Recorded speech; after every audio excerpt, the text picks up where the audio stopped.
పెట్టినతను TDP సంబంధించినటువంటి వ్యక్తి. ఇతను ఈ కథకి వీళ్ళని ముందుండి నడపడానికి గల కారణం ఒక డైరెక్టర్ ఉన్నాడు. ఈ డైరెక్టరు, ఈ స్క్రీన్ ప్లే, వీళ్ళంతా కూడా ఈ యాక్టర్స్, ఆర్టిస్టులు వీళ్ళంతా. ఎందుకంటే మొదటి నుంచి కూడా ఒక మార్కెటింగ్ టీంని పెట్టి, మీరు వస్తారా, విడుదల రజనీ మీద కేసు పెడతారా, కంటెంట్ మేము ఇస్తాము, మీరు జస్ట్ అక్కడికి వెళ్ళి ఆ కంప్లైంట్ ఇచ్చిరండి, మీరు వస్తారా, అధికారం మా దగ్గర ఉంది, ఏం పని కావాలో చేసి పెడతాము, విడుదల రజనీ మీద మేము ఒక నరేషన్ ఇస్తాము, ఆ నరేటివ్ తీసుకుని పలానా ఆఫీస్కి వెళ్ళి కంప్లైంట్ చెప్పండి, బయటికి రాగానే మీడియాతో మాట్లాడండి, సోషల్ మీడియాలో పెట్టండి అనేది ఒక ఎజెండా పెట్టుకున్నారు. ఒక మోడస్ ఆపరెండా రన్ చేస్తున్నారు. దాంట్లో భాగంగానే ఒక బిజినెస్ మ్యాన్, ఒక వ్యక్తి వెళ్ళి, ఇక్కడ ఒక డైరెక్టర్ ఉన్నాడు, ఆ డైరెక్టర్ ఎవరో కాదు, నర్సరావుపేట ఎంపీ శ్రీ లావు శ్రీకృష్ణదేవరాయ గారు. He's the director. ఈ డైరెక్టర్ దగ్గరికి ఈ బిజినెస్ మ్యాన్ వెళ్తాడు. ఈ బిజినెస్ మ్యాన్ ఫ్రెండ్ అంటారు, ఈ బిజినెస్ మ్యాన్ బంధువు అంట, అదే పార్టీకి సంబంధించి అదే వాళ్ళ వర్గానికి సంబంధించినటువంటి వ్యక్తి ఈ బిజినెస్ మ్యాన్. ఈ బిజినెస్ మ్యాన్ వెళ్ళి అతనికి ఏవో బిల్లులు కావాలి, అతనికి ఉన్నటువంటి పెనాల్టీస్ వేవ్ ఆఫ్ చేయాలి, అతను యథేచ్ఛగా వ్యాపారం చేసుకోవడానికి అతని సపోర్ట్ కావాలని అతన్ని అడిగితే, ఇతనికి డైరెక్టర్ గారు అన్నాను కదా కృష్ణదేవరాయ గారు, ఇతనికి ఇల్లీగల్ గా ఎట్లంటే అట్లా వ్యాపారం చేసుకోవడానికి, ఇల్లీగల్ వ్యాపారం ఇష్టం వచ్చినట్టుగా చేసుకోవడానికి, ఎదురే లేకుండా వ్యాపారం చేసుకోవడానికి సహకరిస్తానని హామీ ఇస్తూ కృష్ణదేవరాయ గారు ఈ బిజినెస్ మ్యాన్ ని ఒక కోరిక కోరుతారు. ఏంటంటే, నా టార్గెట్ విడుదల రజనీ, ఈ విడుదల రజనీ మీద తన్ని డిఫేమ్ చేయాలి, తన మీద ఏదో ఒక కంప్లైంట్ పెట్టండి, తన్ని డిఫేమ్ చేద్దాము, కంప్లైంట్ పెట్టించడము, ఆ పైన ఫాలోఅప్లు వ్యవహారాలు మొత్తం నాది బాధ్యత, మీరు అలా కంప్లైంట్ పెట్టి నేను చెప్పిన ఆఫీస్కి వెళ్ళి ఇచ్చేసి మీరు ఇంట్లో కూర్చోండి మెలకుండా, నేను నడుపుతా అని చెప్పి మీ బిజినెస్లు నడిపిస్తా అని అతనికి అభయం ఇచ్చి వెనకుండి ఈ విధమైనటువంటి దారుణమైనటువంటి ఇల్లీగల్ కేసుని నా మీద, మా స్టాఫ్ మీద, మా మరిది మీద పెట్టించినటువంటి ప్రయత్నం చేశారు. అసలు ఎందుకు ఇది చేయాల్సి వచ్చింది, కృష్ణదేవరాయ గారికి కూడా ఎందుకు ఇలా చేయాల్సి వస్తుందంటే, కృష్ణదేవరాయ గారికి విడుదల రజనీ అంటే కోపం కొంచెం ఎక్కువేనండి, ఎక్కువ కోపమే. ఎందుకో నాకు కూడా కారణాలు తెలీదు, కానీ రకరకాల కారణాలు ఆయనే అనుకుంటాడు, రకరకాల కారణాలు ఆయనకే ఉన్నాయి. సరే, ఎందుకంటే దానికి కూడా కథ ఉంది, అది కూడా చెప్తా. అయితే ఆ కథ ఏంటంటే,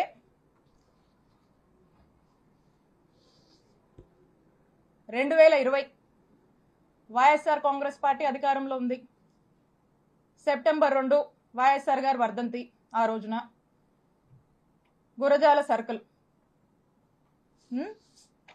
ఆ రోజున కరెక్ట్ సంవత్సరంన్నర అయింది మేము అధికారంలోకి వచ్చినప్పుడు కృష్ణదేవరాయ గారు ఏం చేశారంటే, అతనికి ఎందుకో గానీ నా మీద ఎందుకు కోపమో ఏంటో ఆ భగవంతుడికే తెలియాలి, ఆయనకే తెలియాలి కారణాలు.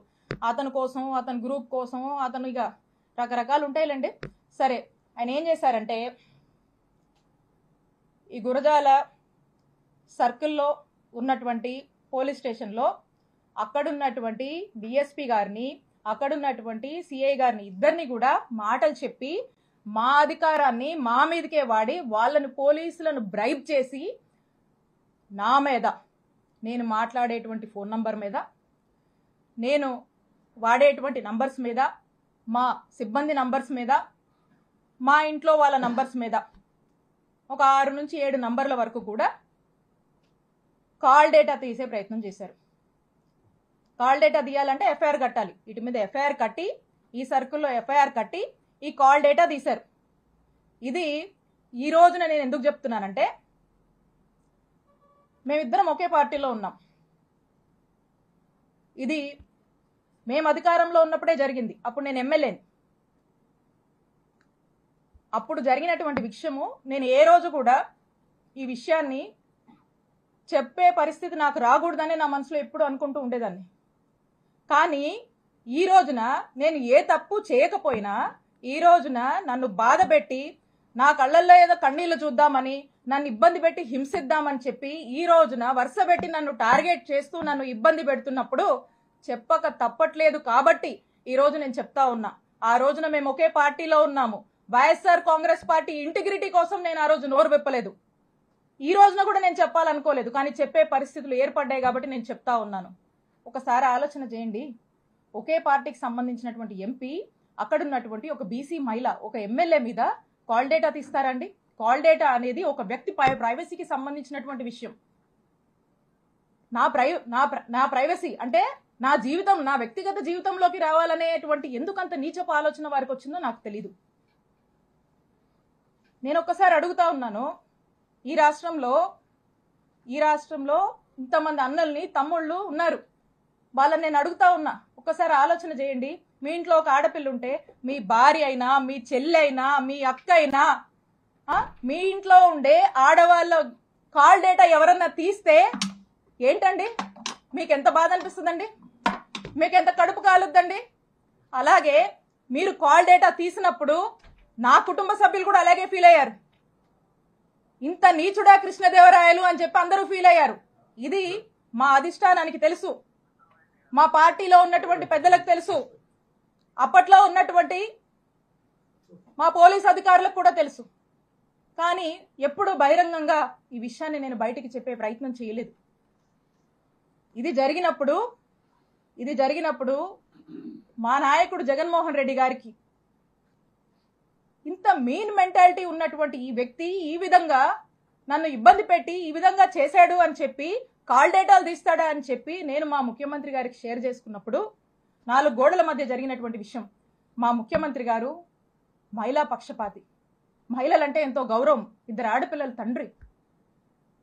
ఆ ఇంట్లో ఆ 2 ఆడపిల్లలకు ఎవరికైనా ఒక మహిళకు జరిగితే, వాళ్ళ ఇంట్లో మనుషులకు ఎలా జరిగితే ఎలా మనం బాధపడతాం, మన విషయంలో మనం ఎలా బాధపడతామో, నా విషయంలో కూడా మా నాయకుడు జగన్మోహన్ రెడ్డి గారు ఆ రోజు అంతే బాధపడి ఇమీడియట్ గా అక్కడ ఉన్నటువంటి ప్రభుత్వ అధికారులకు, పోలీస్ అధికారులకు ఇన్స్ట్రక్షన్ ఇచ్చి ఇమీడియట్ గా నెసరీ యాక్షన్ తీసుకోమన్నారు. ఇమీడియట్ గా నిమిషాల్లో ఆ రోజు ఇక్కడ పనిచేసినటువంటి డిఎస్పీని, ఇక్కడ ఉన్నటువంటి సిఐని పిలిచి పోలీస్ అధికారులు మాట్లాడితే ఆ పోలీసులు ఏం స్టేట్మెంట్ ఇచ్చారండి? Upon the pressure of honourable MP Narasaraopet Lavu Krishnadevarayalu, upon his instructions మేము ఇది తీయాల్సి వచ్చింది అని చెప్పారు. నిమిషాల్లో సస్పెండ్ అయ్యారు ఆ పోలీసులు. ఇది చాలా మందికి తెలుసు. ఇదేదో వీళ్ళేదో కట్టుకదల్లి నా మీద ఏమాత్రం కూడా పస లేకుండా, సబ్స్టెన్స్ లేకుండా నా మీద ఏదో కేసు పెడితే నేను మాట్లాడట్లేదండి. నేను ఇదిగోండి ఆ ఎఫ్ఐఆర్ కాపీ కూడా ఉంది. మా నంబర్ల మీద తీసినటువంటి ఎఫ్ఐఆర్ కాపీ ఇది కూడా ఉంది, ఎవిడెన్స్. అక్కడున్నటువంటి డిఎస్పీ, అక్కడున్నటువంటి సిఐ సస్పెండ్ అయ్యారు. అదందరికీ తెలుసు. నేనేదో మీలా కట్టు కదలల్లి ఏదో మాటలు చెప్దామని రాలా. ఇది ఇంత నీచమైన నిజస్వరూపం లావు కృష్ణదేవరాయలు. అప్పుడు మా నాయకుడు అతన్ని ఏంటయ్యా కృష్ణ, ఏంది పని అని ప్రశ్నిస్తే తల దించుకున్నాడు కృష్ణదేవరాయలు. ఆ రోజున కృష్ణ గారు తల దించుకున్నారు. తన తల తీసేసినట్టయింది ఆ రోజున మా నాయకుడు జగన్మోహన్ రెడ్డి గారి దృష్టిలో ఇతను చేసినటువంటి ఈ తప్పుడు పనికి, ఒక మహిళా ఎమ్మెల్యే కాల్ డేటా తీసినటువంటి తప్పుడు పనికి అతను ఆ రోజున మా నాయకుడిలో కృష్ణదేవరాయలు అనే వ్యక్తి మీద నమ్మకం కోల్పోయాడు, అతను చేసిన తప్పు వల్లే. కృష్ణదేవరాయలు గారి రిప్రజెంటేషను ఇదిచ్చి అన్ని ఆఫీసుల్లో ఇదే కట్టు కథని ఇచ్చి వరసబెట్టి ఇదే ఆవు కథని, అదిగో 2 కోట్లు, ఇదిగో 2 కోట్లు, అదిగో రజనీ 2 కోట్లు, ఇదిగో రజనీ 2 కోట్లు, ఇదే కథని వరుసబెట్టి ప్రచారంలోకి తీసుకొచ్చి దీన్ని పెట్టి ఏం చేస్తారు? ఇక్కడ నుంచి మొదలు పెడితే, ఇక్కడ పోలీస్ స్టేషన్ల దగ్గర నుంచి మొదలు పెడితే పీక్స్ కి తీసుకెళ్లారు.